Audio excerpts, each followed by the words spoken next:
Well, hello there. Let me turn this down. Good morning, good evening, good afternoon, and good night, wherever you may be on this sketching past midnight live stream. And today, I figure what I would do is,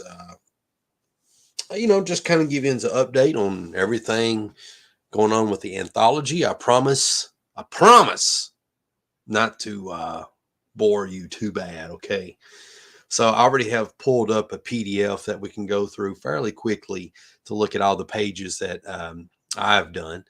Um, no cryptid news tonight. No weird news. No horror news. None of that news. I just let y'all know that I'm still alive, still doing my thing, and just seeing how all of you may be doing. And again, feel free to comment in the live chat. And for those that's watching in the replay, leave a comment down below. And either way, regardless, if your thing is voyeurism, I'm glad that you're here, and I'm glad that you're taking the time to watch this. Let me see if I can work the buttons on this old dial. Let's see. I'm going to hit share. I'm going to share something on my screen here. What we got here? A window. There's all kinds of weird stuff I got pulled up here. What's a Nemo desktop? I don't know. We'll just do entire screen just to be safe. All right, here we go. Looking at the back end here. And I'll just flip through the comments right quick. Our fantastic friend Sideburns is here with us tonight. He says, okay. All right, so let's pull this up. Right here we go. And let me make sure you can. Yeah, it's showing it. All right. First of all, these are out of order.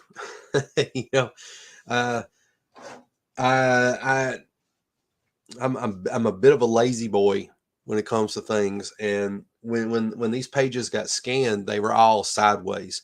So I found a thing online where I could take all 20 pages that I've drawn so far. Well, actually, I've drawn I think 32 pages altogether, but this is just 20 pages that I'm showing you right now. But 20 pages got scanned sideways, so I had them turned the other way. Also, I've not had a chance to darken any of these, screen tone any of these, or anything like that. So they are what they are. So we're looking at what's actually page 20, and let me minimize this just a little bit. Maybe a little bit more. There we go. Now you kind of get a full view. And this is where Wildcat is waking up. And apparently it looks like everything was a dream in the anthology.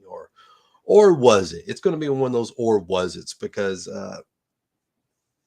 clearly it was not, just a dream. And I was really happy with how this page turned out, because it's pretty boring, honestly, because not too much going on. So I had to find a way to make it interesting, and it was a challenge, and I was pretty happy with it. One of my favorite pages in the anthology. Here is page 19, and basically, a monster had been set loose by Wildcat, and these not Jawas were trying to deal with it and also protect their master, Dr. Terror. Wildcat, on the mean hand, was escaping. And, that's around the time, he wakes up. Then we got this double play, double, blah, blah, blah, blah, blah, blah, blah. We got a double, blah, blah, blah, blah, blah, blah, blah, blah, blah. All right.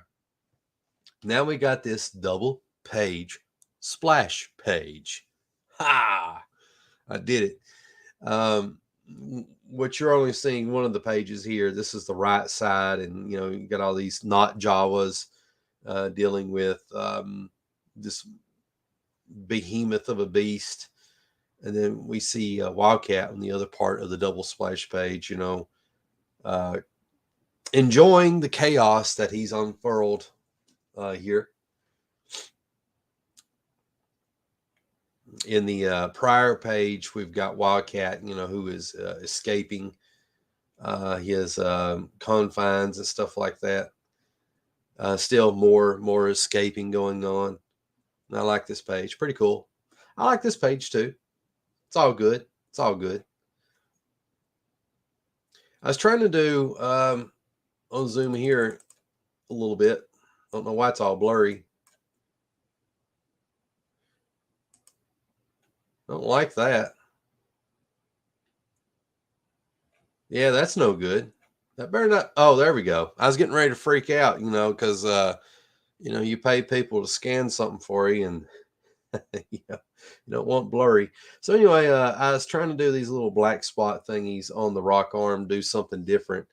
I've seen artists who render the thing and they do the black spot stuff, but when they do it, it actually looks good. Here, it kind of failed. Now around the shoulder thing, I like what I did there to show that that's a shoulder muscle, rock muscle. So that worked, but the rest of that stuff didn't quite work. But it's not horrible. It's not nothing that I cringe at when I look at it. And then we got this page. Not a fan of this face in this upper left panel. But, the upper right panel looks good. I like this middle section. I think, if I can do it digitally, I mean, I can. It's just very time consuming. I think I'd like to darken the outline of the guy getting ripped in half, in the foreground to make him separate him a little bit more from Wildcat. Of course, good colorists can fix that, but this is going to be in black and white, my friends. Some black and white. Also enjoy this down shot I did here. I thought I did pretty good there. And I also did it at, is that a Dutch angle or whatever, where it's like kind of tilted or something? I don't know. Another weird Wildcat face I drawn, whatever. I sort of like this one, I like how I did the one on the, what is it? 1, 2, 3, 4, panel 4, where he's pulling the lever down. Thought that turned out all right. Here I got his face all mushed up. Now, before you say anything, the way I was going to write this is why his face is mushed up there and it's not here, is that he's starting to heal quickly from his wounds. And then we actually see, how it was that he came to be released, because he bit his captor in the face and told him to release him. This page is a little. This page is actually out of order a little bit. Whatever. The prior page, we see Dr. Terror tinkering around. He's getting frustrated because he's not got the answers and the information that he's looking for. So he just goes a little direct and he takes a hammer to his head. The prior page to that, Wildcat had a drill taken to his head. And here he's feigning being passed out or asleep or whatever, and he's looking around. And he's trying to get this little golem, not Jawa thing, to come near him. He's going to give him a candy bar if he releases him. And then he gets bit. Really like this bottom right panel. I thought that turned out pretty good.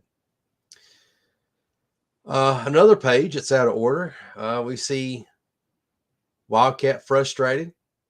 He's had his head drilled in and everything. And so now Dr. Terror is trying this helmet thing to extract information.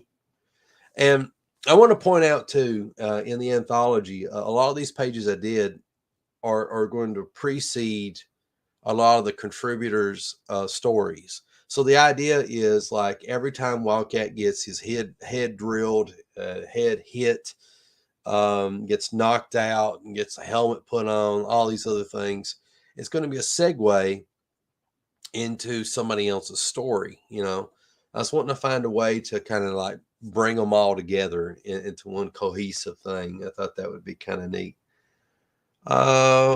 We got Wildcat kind of passed out, and then Dr. Terror trying to hook wires up to Wildcat's cybernetic eye to see if he can retrieve data that way. like how this bottom panel turned out. Thought that turned out pretty nifty. And we've got this page where Wildcat is waking up and he gets his head drilled into. And let me check the comments, make sure we're doing okay. Let's see. All right. I like this. The Matrix has got sideburns. He has been apprehended by the cybernetic beings that often inhabit my chat. He typed Vog Tegufu, and Vog Tegufu to you as well. And our most excellent friend, Despain's Comics, is here with us. He says, "Hey, boss, clap, clap." I love it. All right, let's see. Let's go back to this world tour. So, you know, here, his head gets drilled twice. You know, once with this giant drill, and then another time with a smaller drill. Over drilling. I like it how I like this bottom left panel. This upper panel, not so much. You know, but whatever. You know, I tried. This page ain't too bad. We get to see these orbs, and these orbs are basically cameras that float around, and Dr. Terror is relating the story to these orbs, but these orbs happen to serve as our perspective, the reader's perspective, or at least that's the idea I tried to do. Sometimes I veer from that, but that's the idea. Here we got the page where we introduced Dr. Terror for the first time. I really love how I did this in this bottom right panel, but somehow along the way it kind of changed. And I get the reason that I changed a lot of the shading and all this other crap. I didn't do it throughout the book is like I don't have my light and shadow quite down yet, and I want to study more of Mike Mignola. How I love how he does shadows and stuff like that. I think it's just awesome. You know, such an awesome command of shadows. And yeah, so I chickened out, and I didn't want to do that no more. You know, because I don't know how to. Yeah, but this is a great page. Well, I think this is one of my favorite pages. You know, every panel is pretty solid. In this bottom left panel, hopefully you can see this. Added lots of shadows, and I tried to emulate a lot of old school comic book artists, especially like people like Jack Kirby and John Buscema, but Jack Kirby in particular. Like, if you look back at a lot of Jack Kirby's work, one of the things that he loved to do is he tried to find excuses to fill in a lot of white areas with black, you know, a lot of shadows and whatever, because it somehow it makes things pop more. It makes things feel more three-dimensional. Sometimes he puts shadows in places where his light source doesn't even exist. I mean, where a light source would actually be counter to that, but it looked cool, you know. So I tried to do that, and I feel like I pulled it off, you know. At least I think so. I think this is page 3 of my solo contribution here, and vastly different from a lot of the pages. Hopefully, it ain't too noticeable, but lots of cross hatching here, you know, kind of doing my own thing. There are people that do crosshatch sort of like this, Arthur Adams, but even Arthur Adams, I don't think he does it quite like this, you know. But yeah, some more cool cross hatching going on with the second panel, and we see these Not Jawas have got Wildcat captured, and they're wheeling him into the lair of Dr. Terror. And this is not a Jawa; this is actually Dr. Terror. You know, if we look here, we see the robe figure, and he's like doing that bit, and then he's undressing. He's getting the robe out, and then we see what he looks like without it on. And then here's an example. This is the type of pages that I got, you know, when they scanned them. They all scanned them sideways. And unfortunately, as I was trying to get everything turned a certain way, it just ended up like this in this PDF. But this is a double page spread, and I'll show you my progress on it thus far. So that's your world tour for the anthology. Well, let's see here. Cyburns writes that, don't worry, I know Kung Fu. I like that. Let's see. Let's see your Kung Fu. And our fantastic friend Gabriella Meza says, hello there. Hello to you too. Glad that you're here. Glad that you're all here. So, 2 tabs. What we got going on here? Oh, okay. So, here's the progress I got so far. I know it looks different when it's zoomed out. For some reason, when it's pixelated like that, I think it's very difficult for this computer to really translate it well, when it's zoomed out at a certain thing. But the more you zoom in, the more it starts to look more like how it's supposed to.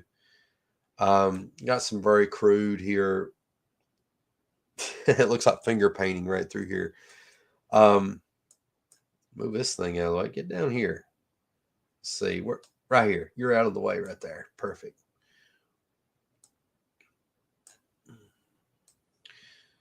So I, like how in comics they give titles to the story, So I just called it Beyond the Wall of Sleep, homage to Black Sabbath a little bit. Thought about typing up a bunch of stuff, a bunch of gobbledygook, and some gobbledygook maybe through here. And that's this page. So hopefully, I hope you like it. I hope it's turned out good. I don't think I'm going to do anything else to it screen tone wise. It's just going to be lettering. And I guess I could show you an example. What is this? Is there anything on this? Got a layer here that ain't doing nothing. Whatever. I got to make a new layer anyway. So, what is this? What is that? I got a bunch of layers that don't do anything. Okay, let's see here. I need a new vector layer. And this is going to be my lettering layer, by the way. How do I do all this crap? It's been a while. Let's see, tools.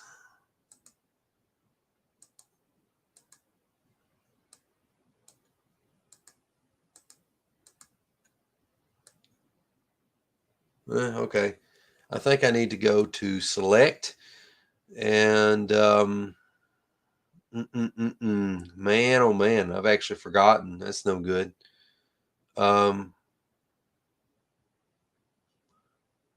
If I can just remember what it is that I need to do, I would do it. Layer style. That's it. That's what I'm looking for. Got to go down to stroke and size. I can't remember if it was like 3 or something. Okay. I don't know. Whatever. Hit OK. Oh, this is for the word balloons. Yeah, I think that's what it is. So now when I get to the balloon thing and I do this, look at that. And check this out. This is really cool. This is so cool. Oops. Whatever. You see that? Ain't that awesome? Yeah. I go to my pointer and I can move this around. I know it's not very smooth. It's just where if I zoom out, maybe it moves a little clearer, but hit delete on that. So let me name this layer balloons. So I can actually, just this one layer, I can do balloons for the entire page. And not just balloons, but also square stuff. I'll show you the square stuff. Check it out. See that? Ain't that the coolest? Central Z. All right. So now I'll show you an example of the lettering here. Um, layer 10. Let's see. Let's do this.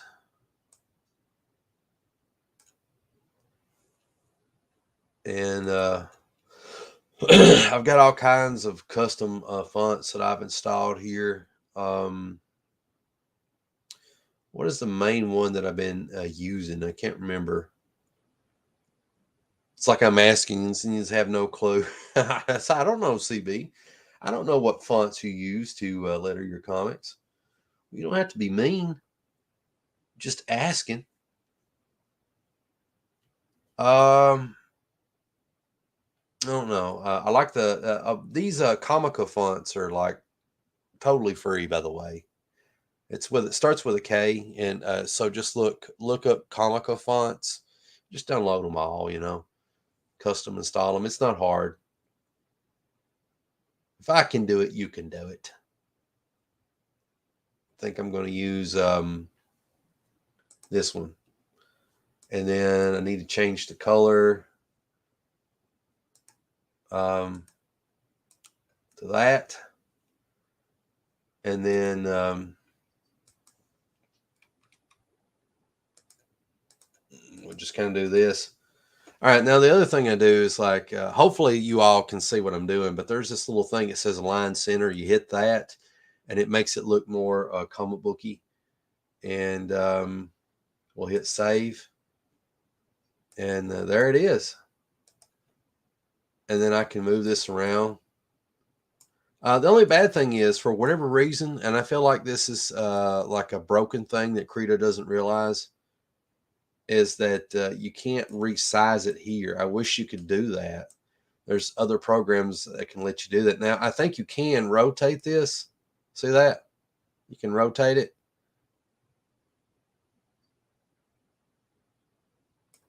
But you can't resize it that way. You actually have to go back into the editor by double clicking to change the size and stuff like that. That can be a bit of a pain, but it's not that bad. Oh, let's see what my phone's saying. I always like it when my phone dings because it's exciting. Now live on channel. All right, I like that. I got a hat that's supposed to be on the way. It's supposed to show up on the 15th, and today is the 13th. So, I'm waiting on that. It's got the Wildcat logo on it and stuff like that. I'll try to show you what it looks like here in a second. Oh, well, here, I got to minimize this. Let's see. I played you like a fiddle. I'm always in control. I don't know about that. Okay. You can't control a hungry lion. Okay. That's the king of the jungle. It doesn't happen like that. It just, I mean, I'm you're like Scar and I'm Simba. I'm all grown. I'm all lion. What we got? What we got here? That's Pain Comics writes, will there be a table of contents page that shows the contributors' names, the individual titles for each story? Yes. Let's see. I tried to show you this thing. The world's greatest plagiarist. The secret is out. Go to desktop. Wildcat Anthology. I should have a black and white version that's kind of cleaned up, but I've not added any of the credits or anything like that. Just wait until everything kind of got more finished, so I actually know what to put in it, and what order everything goes in. But well, I want to show you this first. Where's it at? Got a lot of inspiration from old horror magazines, and you'll probably see where some of the reference that I used to do this once I find it. I just saw it a while ago. But this is from a horror magazine called Gore Shrek. Hopefully you can see it.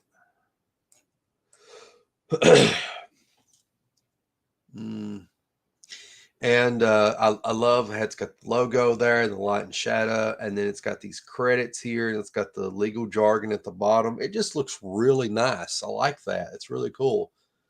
And then I saw this thing in this horror magazine. It's kind of like Boris Karloff looking deal, and I was like, ah, cool. So I did my version, and that turned into Wildcat. So this is actually based off of Boris Karloff. So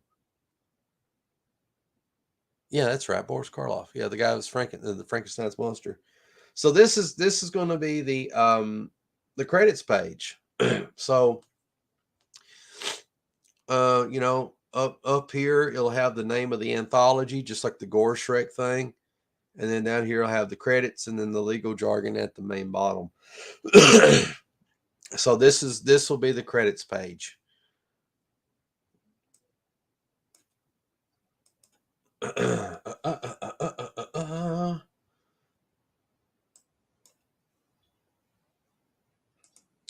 Cy Burns writes, a lion. That's a very nice compliment, CB. Well, that's right. That's what we are. We're at the top of the food train, food train, and the food chain. Okay, well we're so on top of the food chain that we ride a train on the food chain. We eat all the giraffes, all the zebras, all the hyenas, all the beasts in our domain.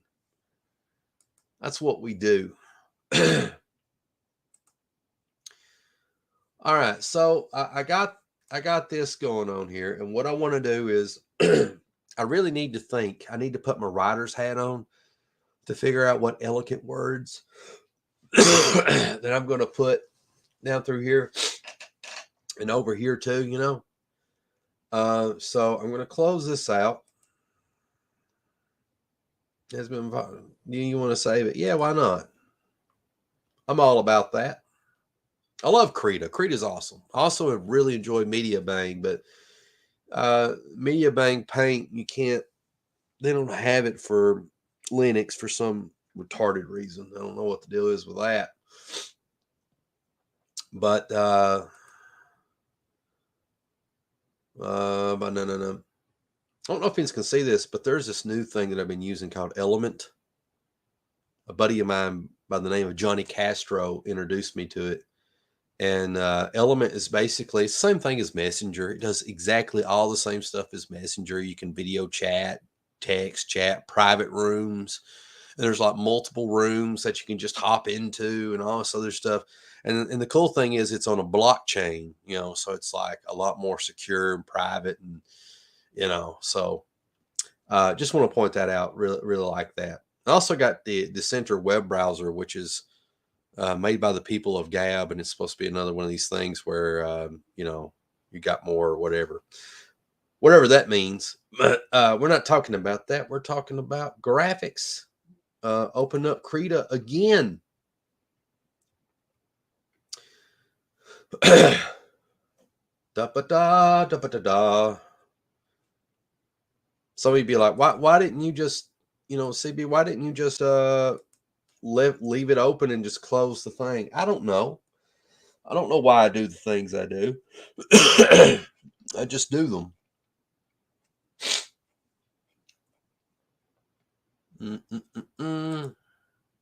Let's see. I think it's in video files. Okay, so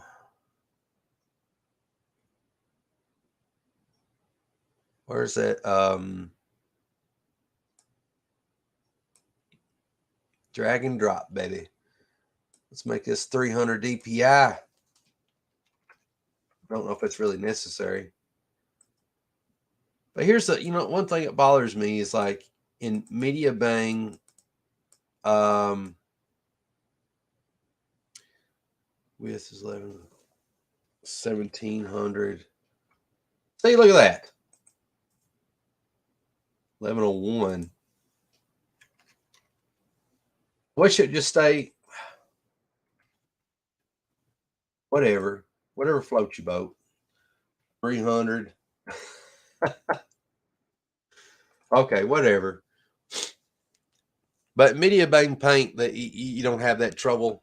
I don't know. Not doing it right. I'll answer comments here in a section in a minute. I'll answer comments in a minute if anybody's left one. I want to go to filter, adjust, and we're going to go to levels. And what I'm going to do now is I'm going to take this page and I'm going to make it pop. I'm going to make the inks look how they should.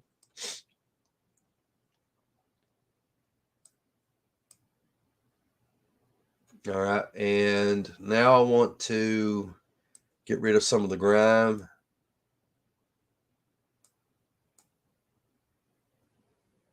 I like that. I think that looks good. Wait a minute. It's not black enough. There we go. There we go. All right, we got it. I cleaned the page up. Now everything that's blackened is absolute black, the way we like it.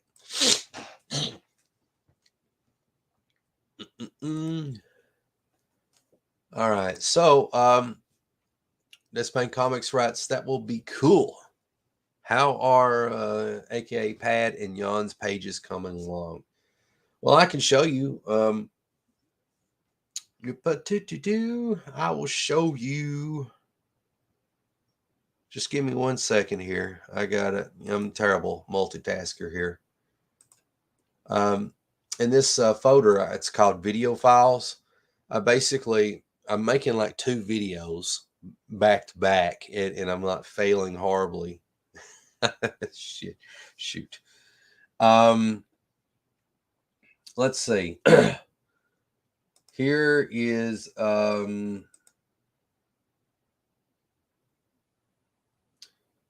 let's see. Here is some of Abe's pages that are being inked and have been inked by the magnificent Peter Palmiotti. I really love how he does his chain here, you know. I think that chain looks pretty cool. But my desktop's all confusing, you know, looking at it here. Let's see. Here's another page. I really like, well, I like this chain bit here, but I really like this cross-hatching stuff that's going on here around Wildcat's face. I thought that was pretty cool. Looks nice.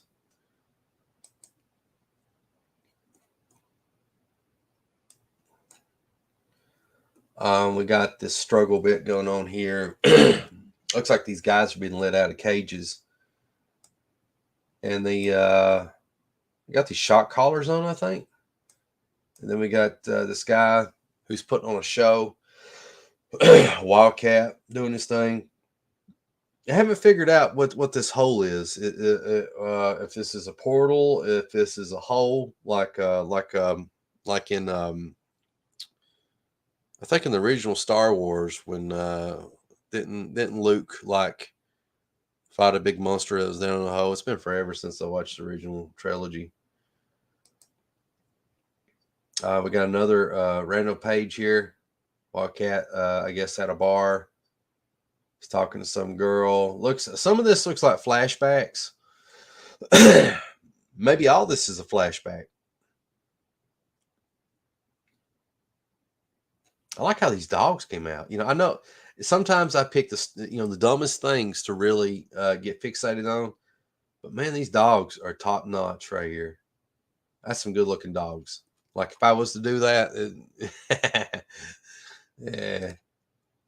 Okay, and that brings us to AKA Pat Peter DeLuca's pages.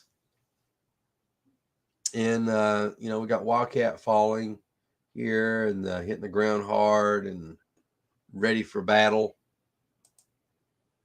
And then we got Wildcat yelling something, and then bunch of stuff going on over here. And people are, oh, I think they were going at it in the bed. I think that's what that is. They're pointing up to the hole in the ceiling.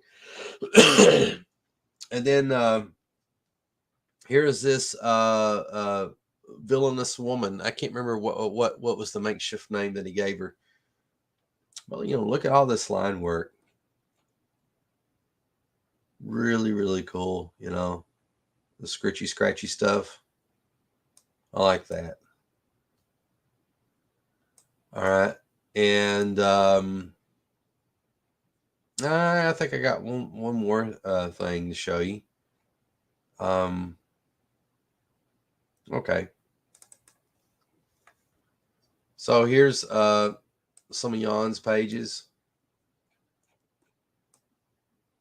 Very awesome. You know, he's doing that thing that I'm talking about, but he he's doing something different. Like earlier when I was talking about how I try to incorporate a lot of that Jack Kirby shading in the pages that I do and stuff.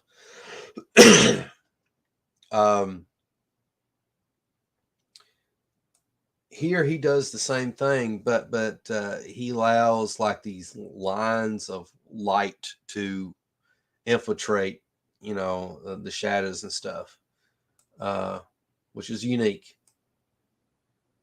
I love how, you know, he's got this effect going on with the headlights. That's pretty cool. I like that. And with the siren lights on the cop car or the wrecker, I'm not sure, fire truck. I love the smoke. I love it all. I love it all, you know. And he's got this thing that kind of drifts back and forth between a little bit of George Perez and reminds me very heavy of like Rick Leonardi. And for those that don't know who Rick Leonardi is, go look at the first couple issues of Spider-Man 2099. Some of his finest work, you know. Some others may say different, you know. Some of you may remember him from working on maybe like Colossus for Marvel Comics Presents, one of those 3 stories, you know. All right, here's another Jan page. Again, you know, I love how this turned out. This is great. I love this panel right here. This is fantastic. The details and stuff, and it's stylized. I like that. You know, I love the treads on the tires, and that's really cool. I love that. You know, I wouldn't have thought to do the shading like that. You know, not not so much the treads, but like he's got this big white open space right here, and he's also got it here, but he's dark in the top part. So I'm going to take that and I'm going to put that in my back pocket. I'm going to try to remember that. This is pretty cool. We got Wildcat breaking out there. I like how he kind of textured the rock arm. Kind of looks more like a tree with bark on it and stuff. Pretty cool. And there might be one more. Yeah, I think, yeah.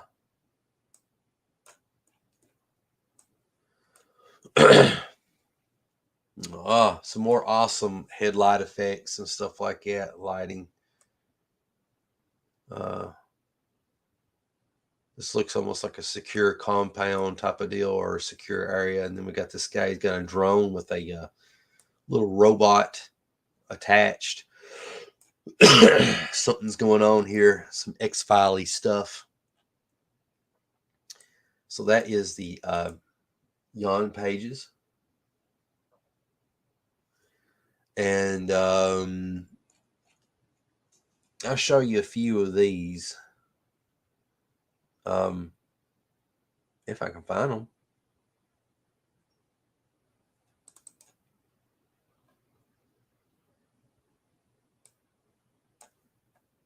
know why it's so small. Why is it so small?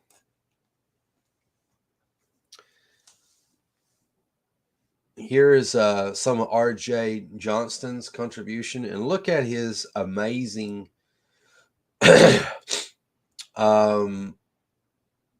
what do you call that? Gray tones, gray tone, and black. You tell this man to make something in black and white, he does it. I think this is some of his best work. I mean, look at this. It's fantastic. And this is kind of like a spoof of Superman, They're like reporters, and then we see his, sidekick, the Fox, also known as Megan. No pun intended. Did not intend for the Megan Fox connection, but there it is. Okay. The Fox is a nickname that maybe some give her or not. I don't know. But her actual name's Megan.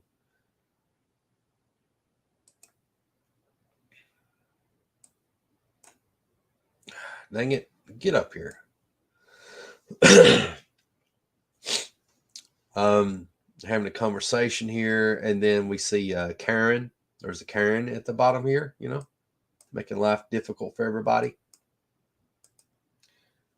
And let me see here. And check this out. This is pretty cool.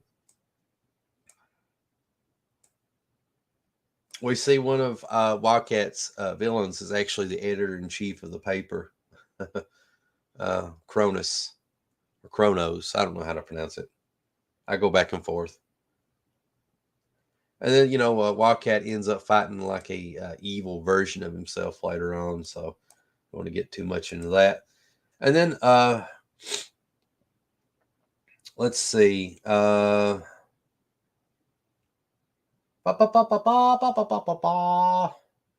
guess how about some kind of all over the place. Forgive me. Here's some random random sideburns, Wildcat Anthology stuff. I'm going to tell you right away, this is just fun. F-U-N. It is F-U-N. If he had his comic book company should be called F-U-N. Yeah. I don't know. He can even make it an acronym. I don't know what it would be. Fantastic. Underground.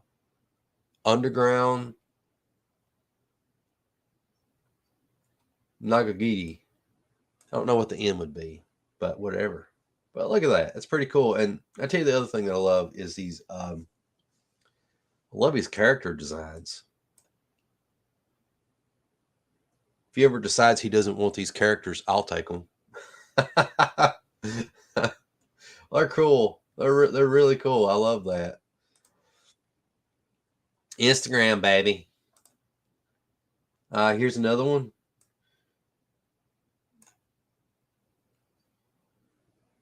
Storytelling's really good. I like this. There's a lot going on here too,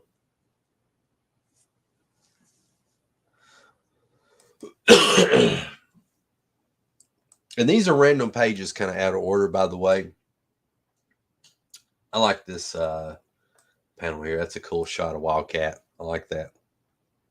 And in a way, it kind of looks a little bit slightly like old school John Byrne before he kind of figured out where he was going with his art.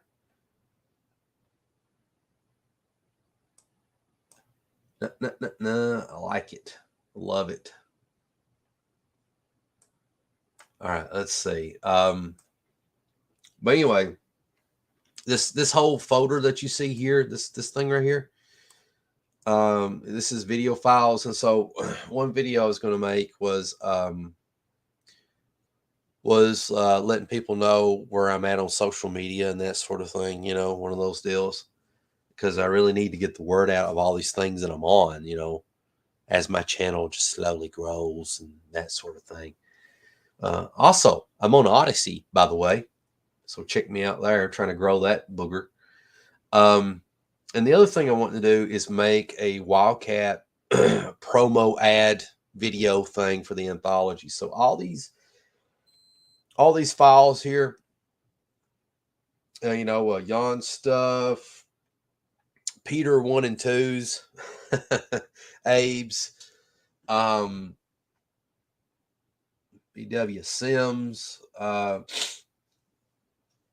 who to leave out? Sideburns, RJ Johnston.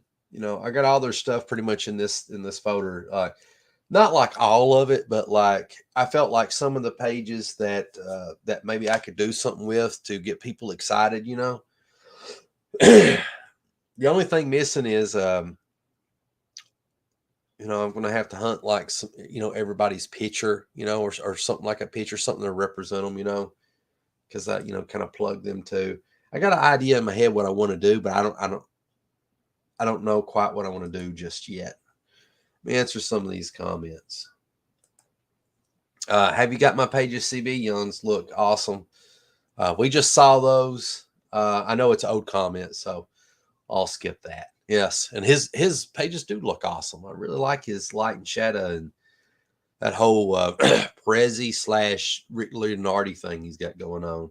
He just keeps getting better. Everybody's gotten better, as a matter of fact. And that's just not me being nice either.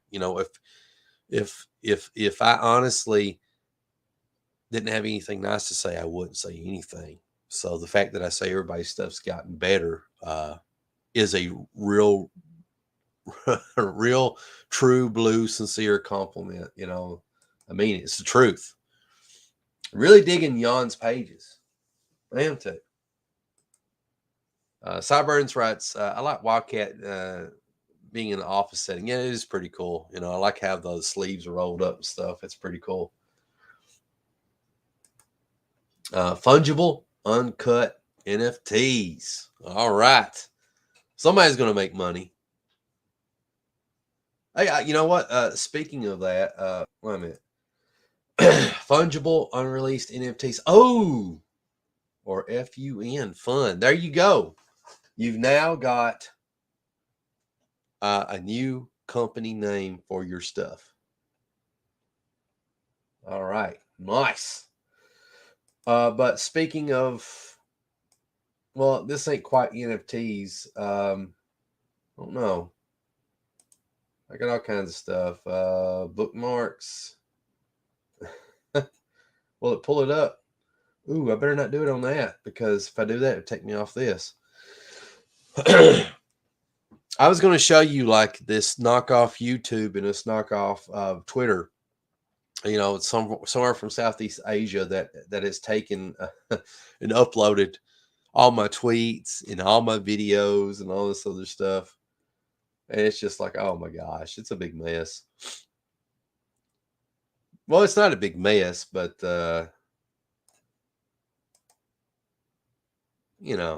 save as, I want to save it as a what do you call that? What is this thing? Create a document. And I want to give it a name. I don't know. Anthology page 2. How about that?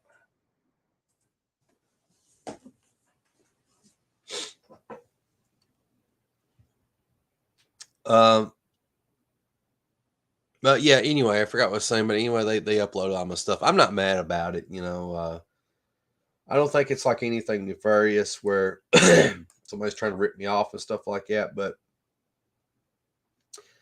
I kind of look at it as like people are kind of, whether they mean to or not, helping to get the word out there that I got stuff out there, so that's cool.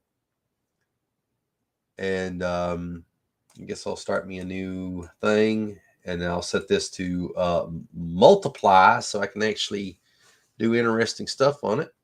I got a brush pre-selected. All right, I'm ready to go. I think what I'd like to do is I'll take this panel here and I will try to do some stuff.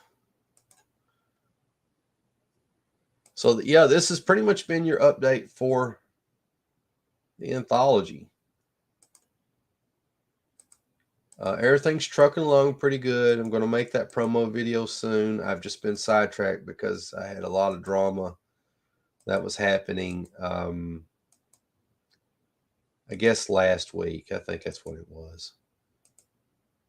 It's pretty bad that I can't recall, but it was bad.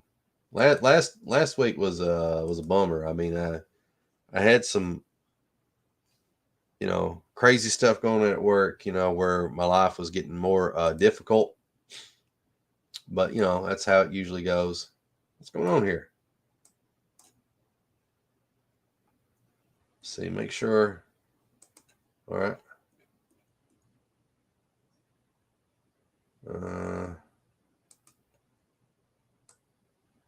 Well, okay.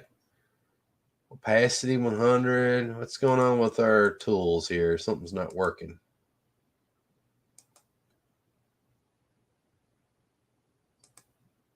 What if I just set it to normal? Let's see what happens. Oh, it was working. Control Z. Multiply. Oh, okay. So it was sort of doing something.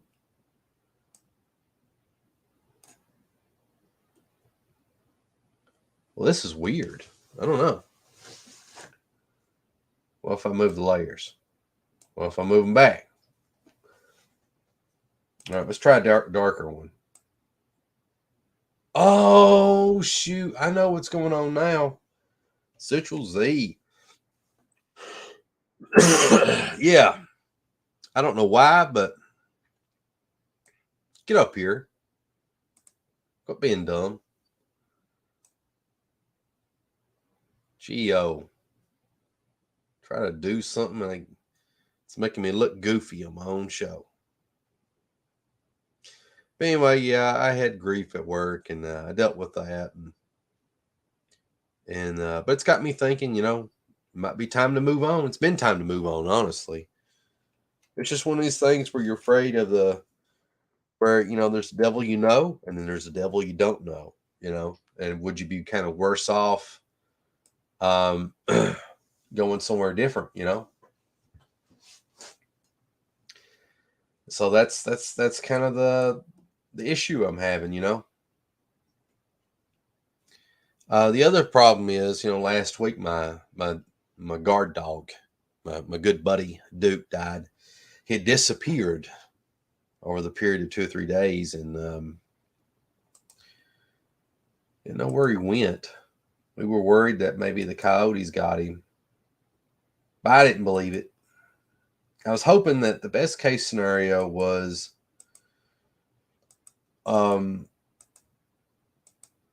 that basically he had went up in the hills and chased something, and then he got lost and basically came out somewhere else. And he's kind of a pretty dog in his own way, and I could see somebody like taking him in, taking care of him, and that sort of thing. The worst case scenario I felt was like, somebody hurt him, because a lot of walkers around here hate him because as they're walking by my house, looking at it like it's like the dollar store is having a grand closing sale or something. Everything must go 50 cents or it's a penny or whatever. I don't know, but they still steal it anyway. Most terrible analogy in the world that I've made. But anyway, they look at my house like it's open season. And Duke made it clear that you do not come into my yard. And since he's been around, I've not had crackheads come to the door of my house and try to do shady stuff. And can you give me a ride to this and that? And then you end up calling the law, and then like their car's not even there where they said it was. I mean, what crazy stuff. And I even have signs up that says no trespassing. Don't come in my yard. Don't want to deal with you. And I know it's not very Christian like and all this other stuff. It ain't about me being better than anybody, but there's a lot of people that are just so far gone on drugs and stuff that they'll hurt you. you know. And I've done had like a riding mower and stuff stolen out of my barn. Actually, also a four wheeler and something else, all at one whack. You know, this is before Duke, and but Duke is a pit bull, by the way. But anyway, yeah, the worst case scenario is somebody took a baseball bat to his head or something like that.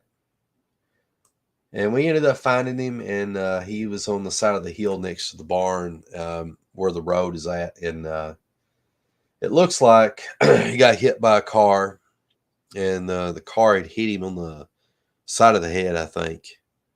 And it must have killed him there instantly. If not, worst case scenario is he froze to death. So that's terrible. But I think the him getting hit by the car was near instant death for him. Could be wrong though. Um, oh shucks, what layer did I do that on?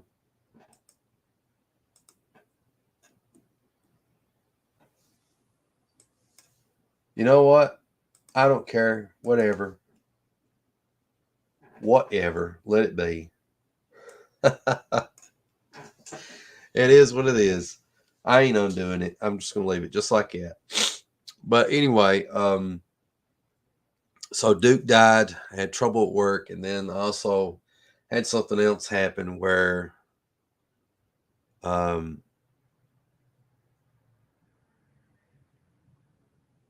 I got in a physical altercation where I had to de-escalate something with somebody that I cared about. Is very unfortunate.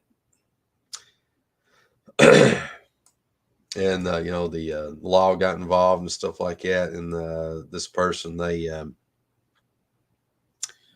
can't really get into it. It's a serious thing, but it's bad, bad, bad. Nothing around here at home, involving my immediate family or nothing like that. But man, that was a bad situation. A lot of people that know me know what the deal is with that. But yeah, I had those three things going on. It was a crappy week. Usually, when stuff like that happens, I think to myself that I got good stuff coming my way. I feel like sometimes life's like a roller coaster, and um, you have ups and downs, and maybe the roller coaster is not the best analogy, but it's one I often like to use because at some point you're going to go back up. You can't always go down, and you're not always going to be going down. Sometimes you're going to go up, and you're not always going to go up. Sometimes you got to go down, and I think good things are coming my way. Let's check the chat. What in the world have I got here? Oh, that sounds very sad about your dog, CB. I hope he's in a better place. I think so too. Um, you know, in the past, I think I don't know if it's about 10 years ago. I actually Googled and researched, about the idea of pets or animals going to heaven and stuff like that. And a lot of people, as far as like Christian doctrine, kind of poo poo on that idea. Um, but you know, I don't know. I don't know. I got a feeling he's in a better place. Sad. That's pretty bad. The only thing that comes out is a sad emoji. This fake comic says horrible. Hope you gave him a proper burial. Yeah, it was a cold day.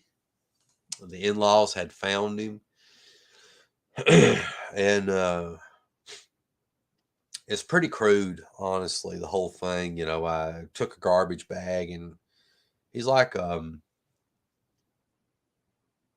don't know. I felt like he's like a 60, 70 pound dog. I don't know how heavy he was, but I put him in the bag. His head was sticking out, and I just dragged him across the yard of the barn, and then up the hill toward my house, and then there's like this makeshift pet cemetery by my house. That's kind of morbid, but it's truth. It's the truth.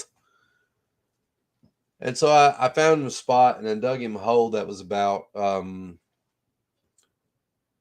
guess it was a foot and a half deep. And I tried to make it as perfectly square as I could. And I tried to make it like where I felt like he would be comfortable. I really, I didn't want his neck to bend or anything like that because I dug a hole that was too small. Um, and that was pretty much it. I covered him with I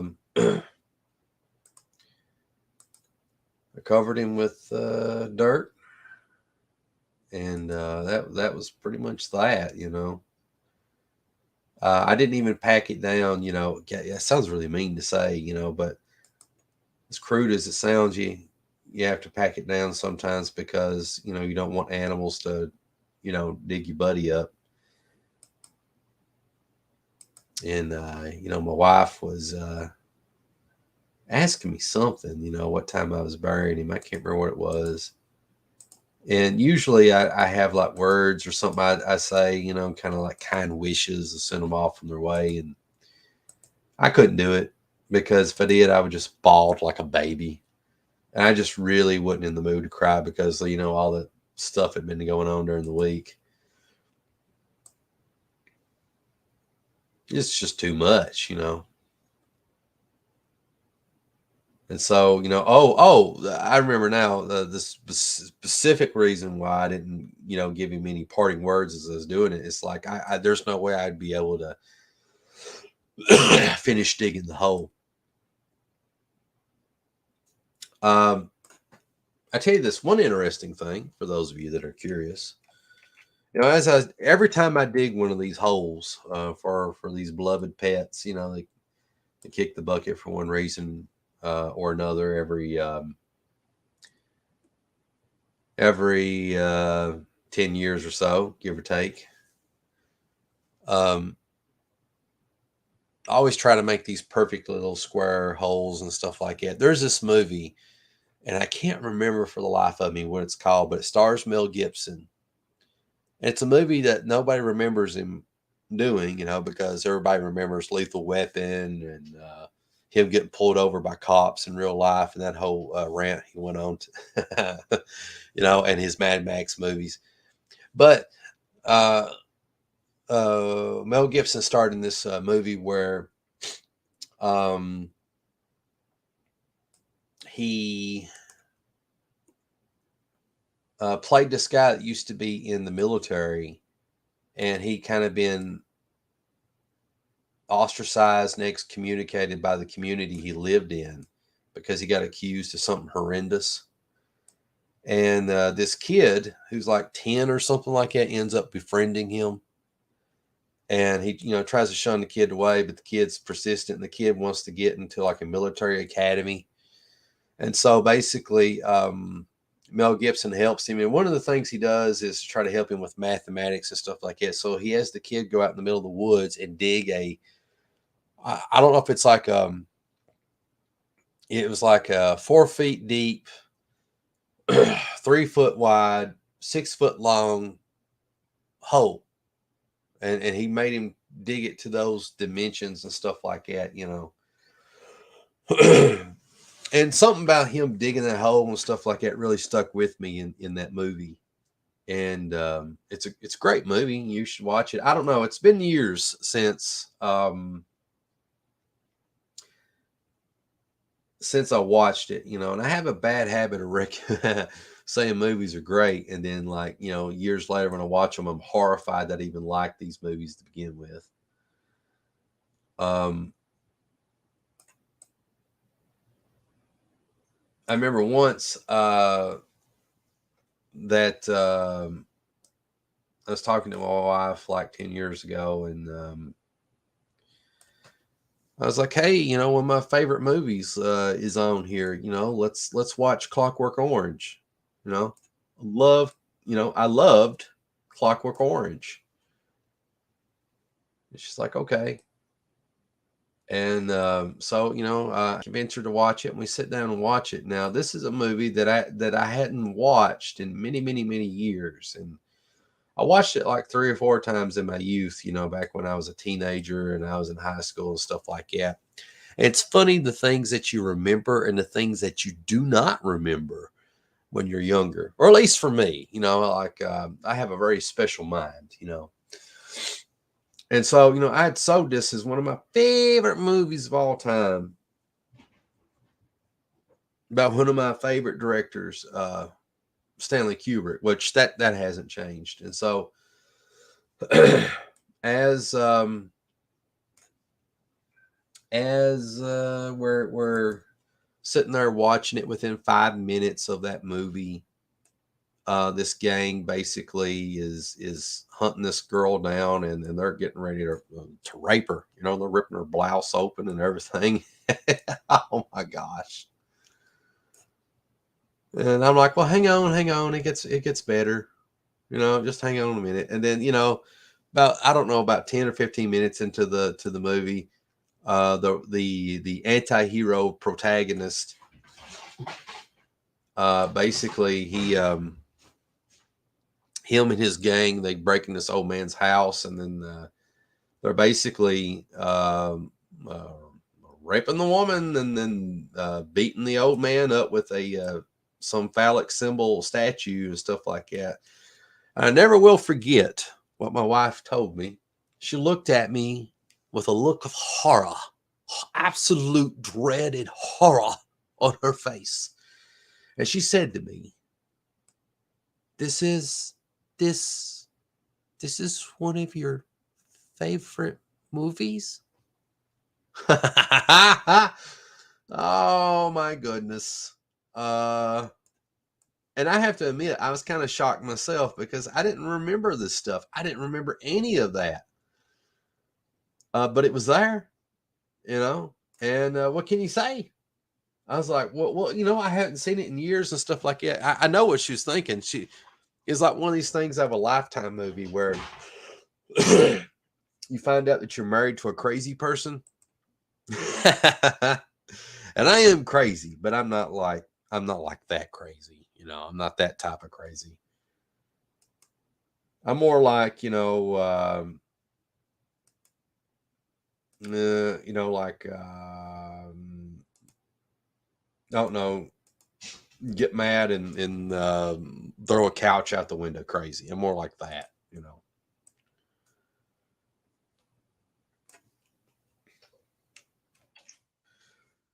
Yeah, that was a learning moment for me. And it was, the things that I remember back on Clockwork Orange was,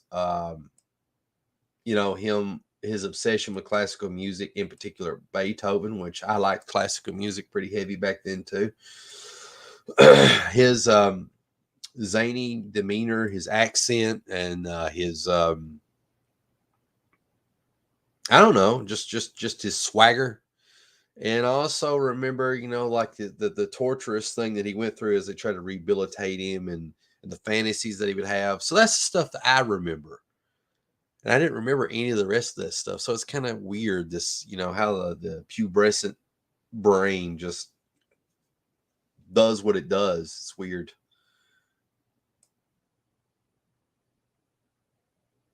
Yep, yep, yep. That's what my mind did.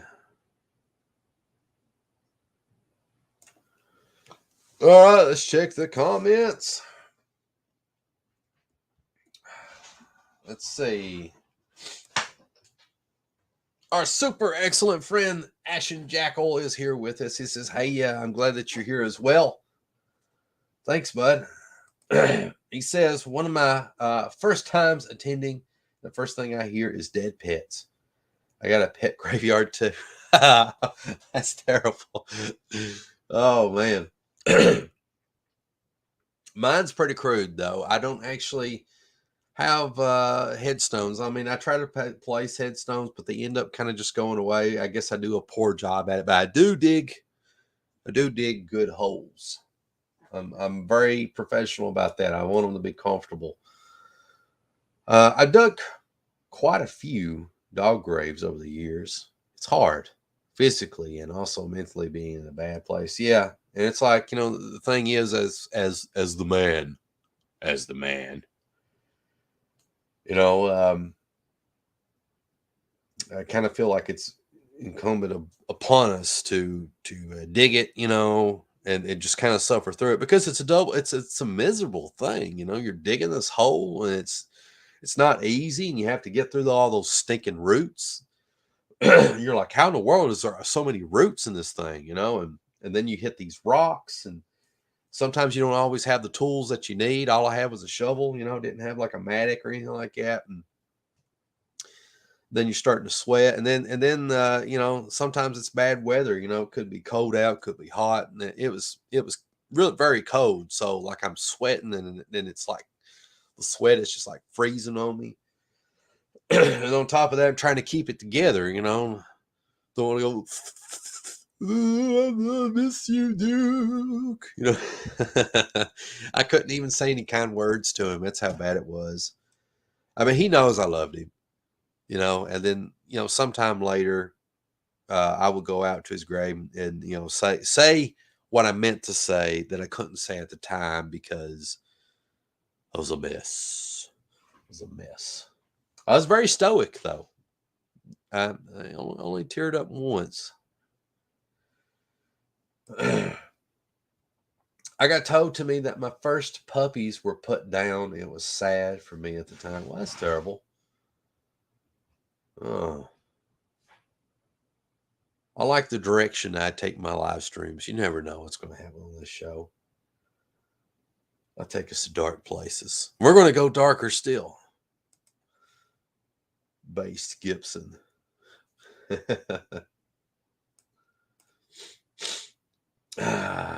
And I'm sniffing here because slightly sickish. Okay, so I'm not crying. I promise you.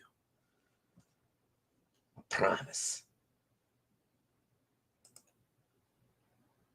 Asher Jackal writes, cremated my dog a few years back. It killed me to put him down.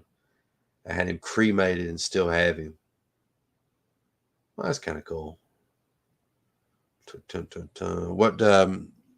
What kind of Voss thing did you put him in? I've not really known anybody personally. It's been cremated or put in a jar or what have you. I always liked in that one movie, um, The Big Lebowski, where at the end where they got that really good actor's remains. I can't remember his name. He's a meme where they say, "Hey kids," he was in that really good Quentin Tarantino movie where what is that movie called? That's not The Replicators. That's dumb. Um, Reservoir Dogs. I think that's what's called, Reservoir Dogs. He might have been Mr. Pink or something. I can't remember. He's been in other stuff too. He's a great actor. He was also in the sequel of Escape from New York, Escape from L.A., I think. Anyway, that guy, he in the show, he died of the Big Lebowski, and they took his remains and they put it in a Folgers can, and they got cremated, and they spread it, and they ended up blowing in their face and stuff like that. That Folgers can makes me think of Papaw, because Papaw drunk Folgers, and I guess Maxwell House. And I remember he had 18 wheelers he'd work on, and sometimes he didn't have all the parts he needed, and so there was like something that had to do with the exhaust pipes, the big tall ones that stand up on the side. No, no, no, wasn't that? It was like some type of filter thing, and he used a Folgers can as one of the parts he needed. So there you go. Fortunately, my wife loves horror too. Horror. Horror. Let's see. Disturbing movies can still be your favorite. The shock and clockwork is meaningful, not just for the sake of it. Yeah. I gotta say though, my sensibilities as I've gotten older is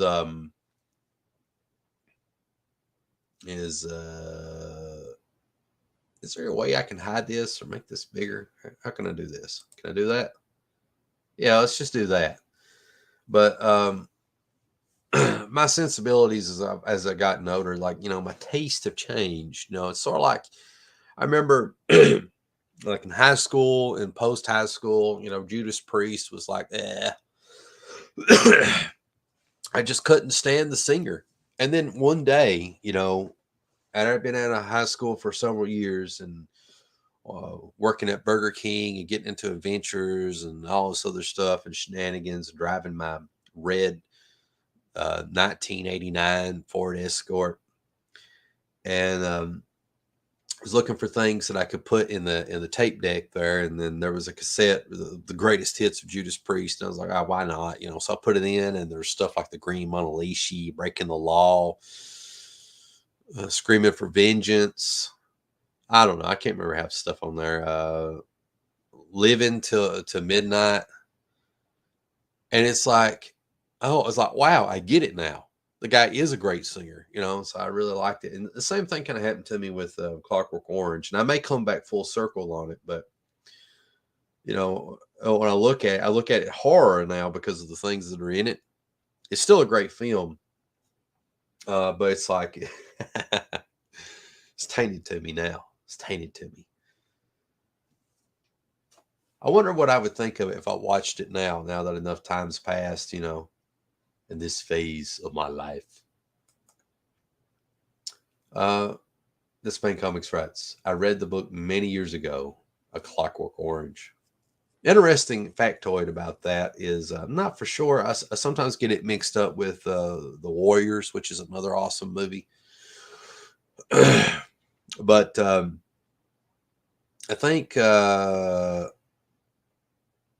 it might have been Clockwork Orange. I could be wrong, but Stanley Kubrick actually campaigned to have the movie removed from theaters because there was a lot of gangs that were trying to emulate the stuff that they had seen in the movie or something like that. It was either that or the Warriors. I'm thinking it was Clockwork Orange. I think he was the one that was doing that. It's interesting.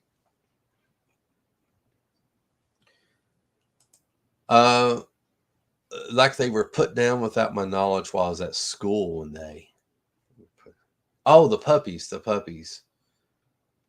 Yeah, it's terrible. You know what that reminds me of? When I'll come back and I'll answer the rest of these comments here in a second. But I was when I was a little boy, uh, my mama and papa, well, my mama in particular, she was an interesting person. She was a real go-getter, an entrepreneur. She ran her own little store, where they sold candy, chips, pop, knickknacks. Had milk, bread, few other things. And I remember her, going to the store with her and getting a bunch of stuff. Like it was always like three buggies and getting the stuff that we needed for the store and whatnot. She ended up not keeping the store open because too many people in the holler would want things on credit, and it just didn't become feasible. And I remember in the storehouse there used to be this potbelly stove where I'd roll out like aluminum foil on top of it, and I would lay a bunch of uh, French fries and stuff like that, and I'd cook the fries over top of it. I'd had to help, sometimes bring coal buckets in to put in the stove. That was by the old walnut tree. But anyway, That's not the point. None of that has anything to do with the story. I'm just kind of giving a backdrop. But anyway, Mama was an interesting person. Like she just take a whim and do something. Like for example, she wanted Papa to do like some remodeling in the house, and he kind of hawed around and he talked to somebody, and I guess he found out how much it would cost, and that kind of put a hamper on that. So she took a hammer and just knocked the wall out herself, and so that kind of forced the issue. So that's kind of how she was. And I remember in relation to that puppy story you was telling, Sideburns, is that she took a notion to get some hogs, got like 3 or 4 of them, and they were up there by the barn where they lived at, and there was a creek bed nearby. And I remember I don't remember those hogs being fenced in, but I guess they must have been. But sorry, those hogs weren't there long. I just remember one day I went to look, they were gone. And then when I went to go open the refrigerator in the house to get me something to drink, there was all these little white packages. The entire refrigerator was filled with these white packages everywhere. I'm like, what the crap? you know? And it turns out that was the pigs. They had taken the pigs to some local mini nights, and they butchered them. So, well, okay. I didn't cry or anything. It was just like, I didn't even get a chance to get really attached to the pigs. They weren't there long at all. It was just, there you go.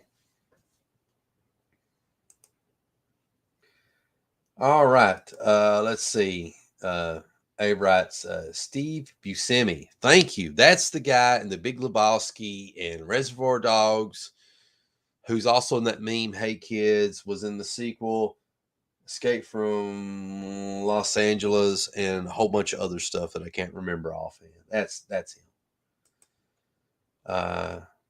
Ashton Jackal writes, got his ashes in a nice wooden box. That's pretty cool. Steve Buscemi. I wish he was in more movies. I do too. I like him. He's a good actor, and he seems like a good man too. A fun fact about Steve Buscemi is that I think he used to be a firefighter. And correct me if I'm wrong, I think during 9/11, he was already a successful actor at this point. He'd done several films. He actually went after when 9/11 happened. He went up there and he went to maybe his old unit or whatever they call it, as firefighters. I guess he's a New York firefighter. I don't know, but he went up there. The point is, he went up there and he helped with the rescue and cleanup efforts. So that's pretty cool. That's a Steve Buscemi fact. Hello, Abe. How's it going? He says, hey, y'all. We actually featured some of your artwork here. So if you ever get bored and watch the replay, you can just fast forward till you see your artwork. We showed that. We showed like, I think it was like about 4 pages worth of stuff. He also writes, quick peek at some good stuff working nights. So I'm at a mushroom now. Haha. Catch the replay later. Okay, awesome. I'm glad that you dropped in and said a quick few words. That's pretty cool. Pretty cool. Look at this. This is pretty sloppy of me. I hate it when I do dumb stuff. Let's see here. Where's me an eraser? This is dumb. Dumb. No, if I use an eraser, what's going to happen is I need to use a paintbrush. I do stupid stuff sometimes. I hate that. Let's get over here.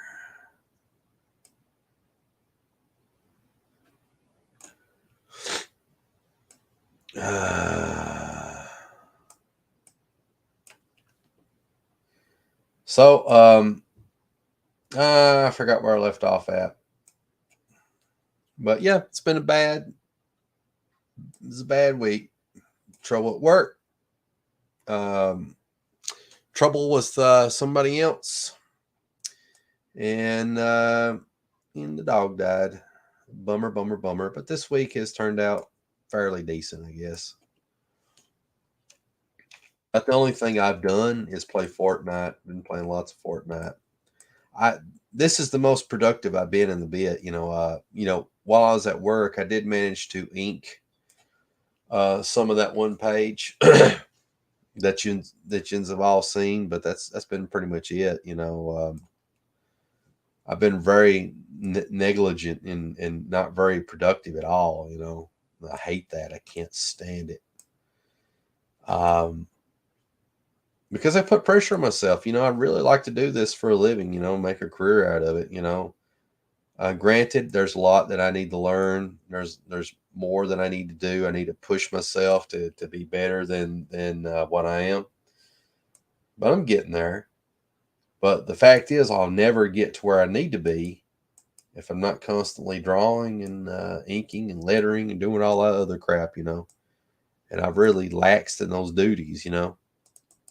I just didn't feel like it. That's the thing. You can't do that. If you want to make something like this a career, in my opinion. I mean, give yourself a day to cry it out or get angry or whatever it is that you're going to do, but like you got to get on with it. In my opinion, even though I didn't take my own advice, because I think about those old timers. People like I guess like Don Heck or all these unsung heroes of the olden days of comics that would be like drawing stuff like Ghost Rider, and they got deadlines to meet and they're trying to hurry and they're sicker than a dog, and that's how they pay their bills. They're living in an apartment in New York or somewhere like that. And if they don't draw it, they don't get paid. And if they don't draw it, then the inker, the letterer, or colorist, and all these other people, they don't get paid either because they're waiting on the penciler to get finished.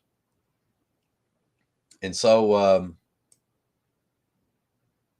yeah, I want to make it a career, and these are all things to be mindful of, I think, in my opinion. I know this is pretty crude. I'm not going to do too much to this to clean it up.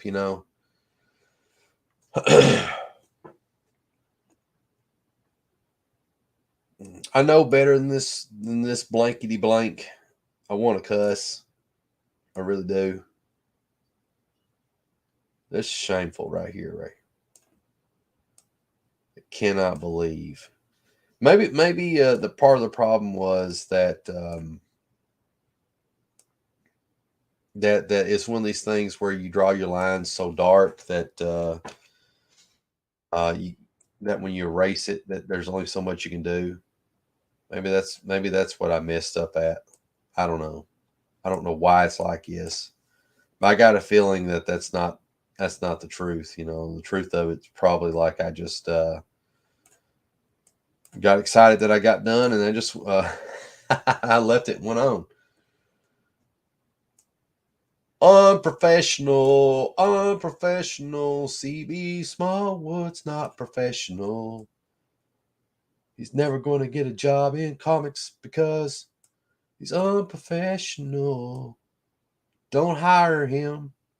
Reminds me of the time that I played Halo many, many, many, many, many years ago, 10 years ago or more. And I was playing online. And these guys, they wanted me to drive the Jeep. These random guys on the internet wanted me to drive this Jeep.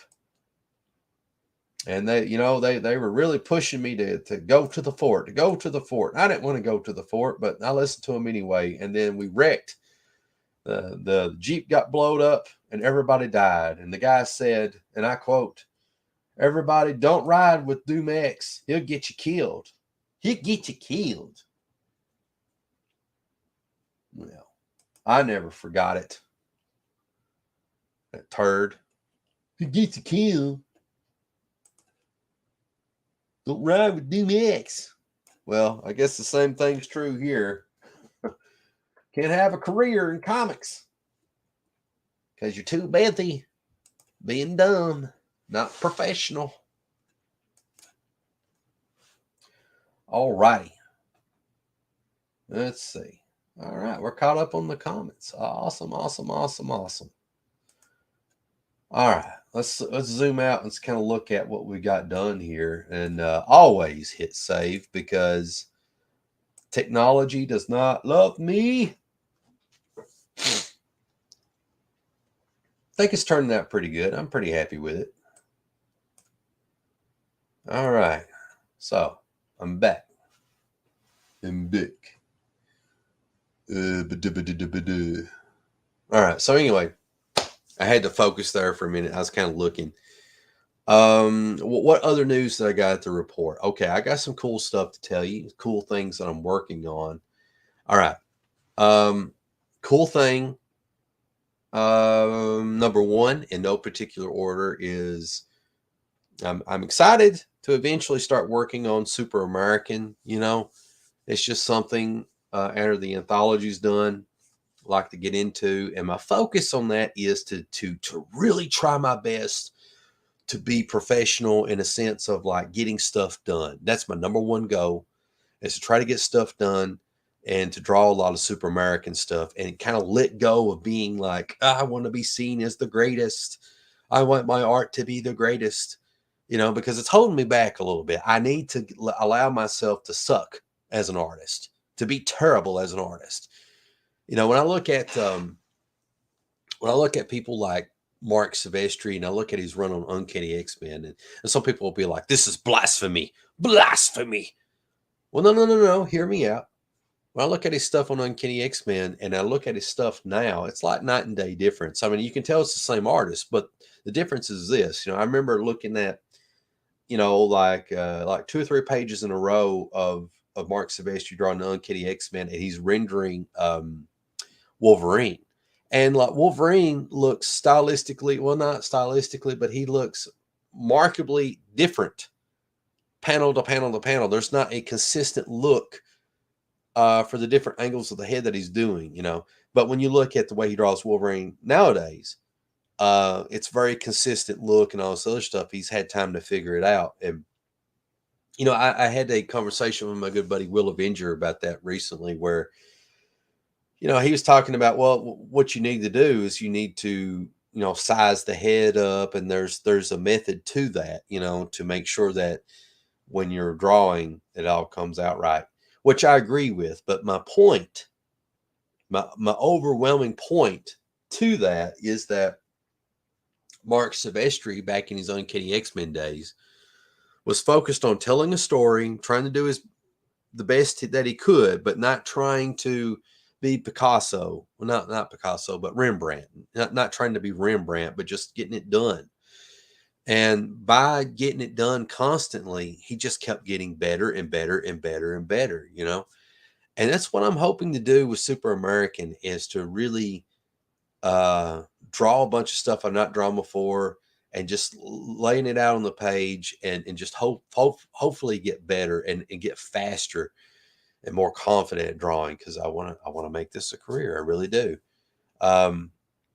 The other thing that I want to report that I think is interesting that you may be interested in is at some point I'd like to start working on Monster Patrol. I'm very excited about it. I have this killer idea of this team of people that kind of come together. And let me pull up a picture if I can find one. We'll talk about it briefly. And I know Ian's getting tired and just probably want to go, so we'll probably wrap this up with Monster Patrol.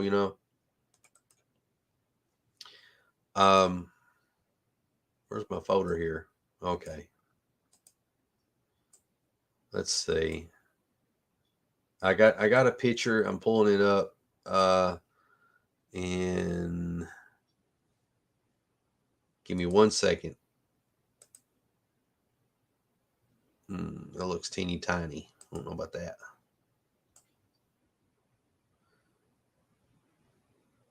Can you? No, I don't think it's good enough. How about this? Nope. This.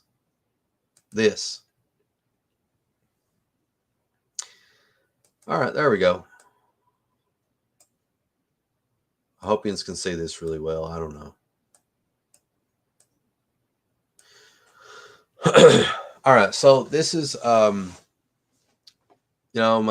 comic monster patrol, whatever my characters do, blah blah blah. Um, so I'm thinking, here's some of the makeshift names for it. This down at the bottom is She Beast. Even though that you don't see any she parts on it, that's the name I'm kind of going with right now, She Beast. This girl right here on the right, that is the Blue Flame. This girl in the middle, her makeshift name is Lady Techno. This girl in the back, I think her name was I think I called her Night Witch. Night Witch. And this guy on the left, I've not quite figured him out yet. But there it is. So anyway, so Monster Patrol, what is it about? So basically, this girl at the bottom that is a werewolf, she's like an Instagram model, and I think this is her brother with the blonde hair back here, and he's got a punk rocker. And for some reason, I haven't figured it all out yet. I'm still kind of putting it together, but they end up at a research facility, a visiting type of thing, where this girl, Lady Techno, and I guess the Blue Flame, they are doing some research on this thing that's underground, that's below the ocean. And it's like these ruins of the city and stuff like that, very Lovecraftian stuff. And there's this big gateway, and and basically there's like a sleeping Cthulhu and all this other stuff. It ends up happening. And this girl with the bat wings, Night Witch, she works security for the government or something, and everything goes all wrong, and they end up getting powers and stuff like that, and they fight to keep Cthulhu from awakening, and then they get thrown into this Lovecraftian universe through the gateway, and they're kind of stuck there and they can't get home. And what ends up happening is they fight all sorts of monsters and creatures, and they're having to deal with these new powers they got, and they're having to come together and work as a group. There's going to be like like a public domain character that'll make a guest appearance, like in the third or fourth issue. I'm kind of leaning toward Thundor or the Purple Claw, or what was the other one? The Dynamic Man, or the Ghost. Some public domain character. I was going to have them show up, like they end up in this Lovecraftian universe that's like the land of the lost, where people in different times in history and different periods of the world, and also around the universe, they walk in this. They find themselves being transported to this place. Some of them temporarily, and some of them permanently. And it's kind of like a mixture of like Lost in Space, mixture of X-Men meets Fantastic Four, a little bit of without having seen it, probably like the Land of the Lost and stuff like that. I mean, I've seen the movie, but not the TV show. And they end up encountering like the Knights Templar, like these guys that had been transported there like eons ago, and like them, like in their families and all this other stuff. They've got like this whole civilization that they've built, and they're the protectors of the multiverse, of the gate, keeping the Lovecraftian monsters from transversing. And they're also in constant war with witches and warlocks, and also like these Terminator machines from the future. And so like Monster Patrol was just trying to get back home, is part of their shtick, and so that's a story that I'm kind of looking forward to telling. You know, I think it'd be pretty neat. So um, there you have it. All right, I really appreciate everybody tuning in tonight. That was really cool. I'm going to remove this, and many thanks to everybody that took time to comment. I also want to say special thanks to everybody that has contributed to the anthology. You know who you are. Also, special shout out to Ashton Jackal, who has a fantastic YouTube channel and a Odyssey channel. Odyssey. Have you seen Odyssey? Let me show you Odyssey right quick, okay? Because I'm gonna pull this up and we're gonna look together. Already got one pulled up here. I'm gonna show what Odyssey looks like. I already had it, you know, let's see, add to stream. We'll put it right back here. All right, so check this out. Here's Odyssey. It's the same thing as YouTube and everything, except for it's got like Bitcoin. Up here is how much Bitcoin I've earned so far, and I think it's called. I can't remember what it's called. Libri? Is it like Libri coin or something? And if you scroll down, you got all these videos that you can watch. Pretty crude. Not crude, but whatever. My explanation. We click on this. We can look at creator analytics. I've got 16 followers so far, 833 views. This is my most watched video so far, 626 views, the Russian sleep experiment. I can, if I can go upload a video, I can start a new channel. I can sync my YouTube channel and get all my videos uploaded here. And also at the same time as I make new videos, it automatically uploads those videos here. And I can also go live. I can live stream on Odyssey. I'll show you the rewards thing. So for watching content on Odyssey, the more you watch, the more of the Bitcoin stuff that you can earn. You can invite people to your Odyssey thing, and you get Bitcoin for that. You get a weekly watch reward, so you get credit for that. I wonder if I can claim this. You only watch content 1 day in the last week. It needs to be at least 3 to get this reward. Okay. And in coveted creator, gain a following to earn this reward. 20 validated followers. So I need 20 followers to claim this one. And I guess if Odyssey really likes me, they'll send me a custom code where I can get whatever. And you can look down here.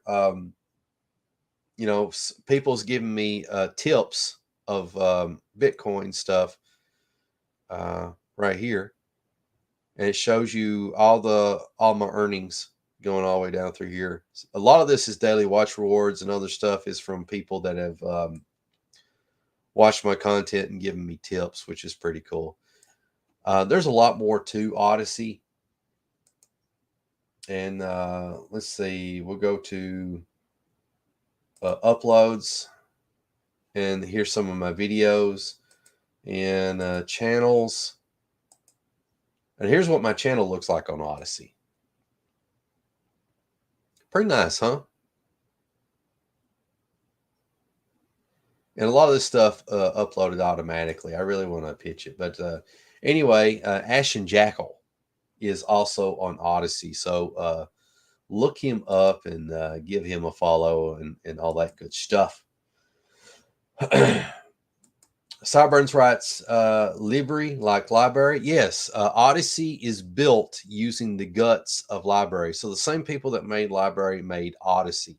The difference between the two is Odyssey is more user friendly and it's meant to be more aesthetically pleasing. I can't explain it, but it's sort of like, in the Linux world, you got Ubuntu, which has its challenges. And then you got other people that try to make simpler or more straightforward versions like Linux Mint, which are more user friendly. That's probably not the best example, but but Odyssey is basically a it's based off a library. It's used to boost your channel, right? Yes, you can absolutely do that. Okay, right up here, if you are looking at this button that's flashing, this is how many Bitcoin stuff. It's not like Bitcoin. It is Libri-coin or whatever. I don't know. Now it says underneath it, I have immediately spendable seven coins and whatever 19 cents of coin. On my account here, I don't know if you can see this, but it has 3 stars under it. Well, basically what I did was I boosted my channel itself, and I dedicated like somewhere around 100 coin to boost his channel to level 3. So it's like 3 stars. So whenever I post videos, they will show up in the creative arts section. All right, on the front page. Also, you can take these coins and you can boost individual videos. And I think go to rewards and we'll scroll down here. I should be able to see it because it seemed like I did it here recently and I can't remember. There was a video that I had boosted, and can't remember how many things that I had applied to it. Let's go here.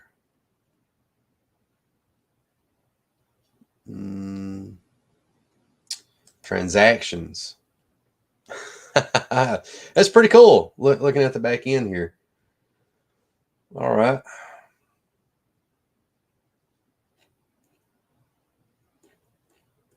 Okay. What I'm looking for is I'm trying to show you where I had posted like some coin on something here. I can't remember which video it was. It's one of the recent ones that I did.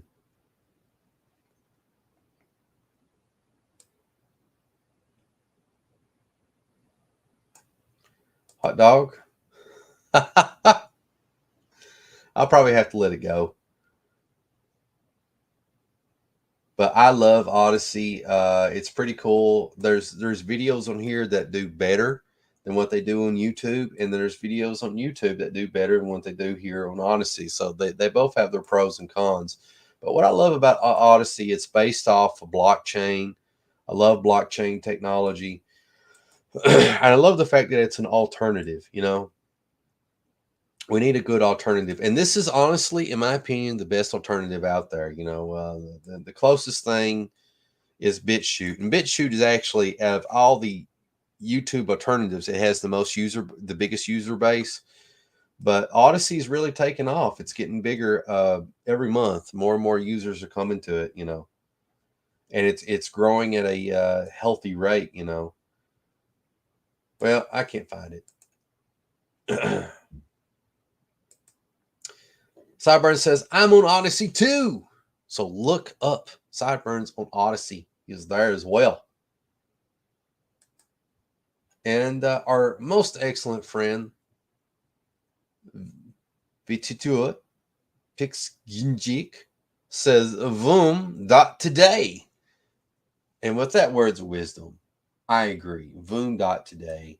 I think we've reached the end of the video. I thank you for tuning in. It's been an awesome 2 hours. I had fun. I feel like I was being productive. I'm probably going to get off here and play some more Fortnite before I go to bed. I really want to find something good to watch on TV.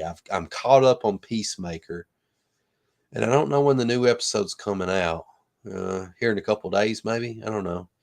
I've watched all of the Book of Boba Fett. I did enjoy Book of Boba Fett. I have to say I did enjoy it, but I won't say that I loved it. I loved Mandalorian. I thought it was pretty great.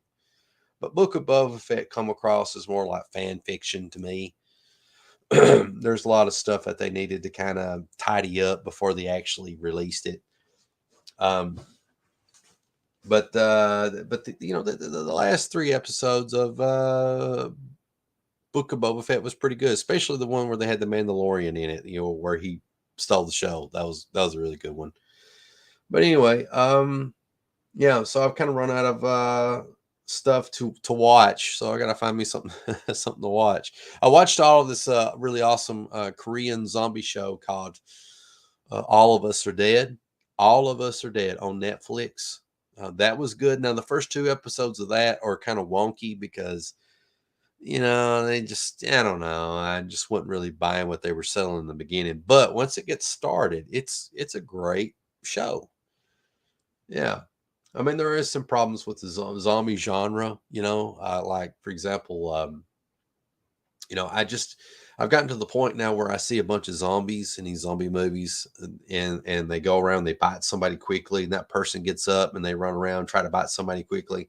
And I don't think that's really that scary. I mean, in person, yeah, but watching it, no, it's not really that scary. And so for me, they need to change it up to where, like, the zombies actually are trying to devour you, eat you, and the only reason that you get up and become a zombie is because they don't get to finish their meal, So I'd like to see a little bit more focus on zombies trying to eat people, actually, consume, eat, gorge the flesh. But anyway, All of Us Are Dead. That was a great show on Netflix. Pretty much all caught up on all my good shows. Cyburns writes, that's with a capital B. Yes. Much love, guys. Be good to one another. Be the tide that rises all ships. Be a helping hand. How about that? I guess that's what that is. Be the tide that rises all ships. Be a helping hand, my friends. Be the change that you want to see. If you're tired of seeing all the suck out in the world, or the suck in your own life, or whatever it is, all the suck that you see, and you're waiting for somebody to stand up and be like, hey, this is what we need to do, then you need to be that person. Don't wait around for that person to show up, because more than likely they're not going to, and it sucks, the personal responsibility and leadership and all that stuff. But at the end of the day, if you really want to change the world, you got to be the change that you want to see, So, like, if you want people to quit littering, don't litter yourself. If you want a clean beach, go pick up stuff. Go pick up garbage. You get the idea. However it is that you want to apply it. I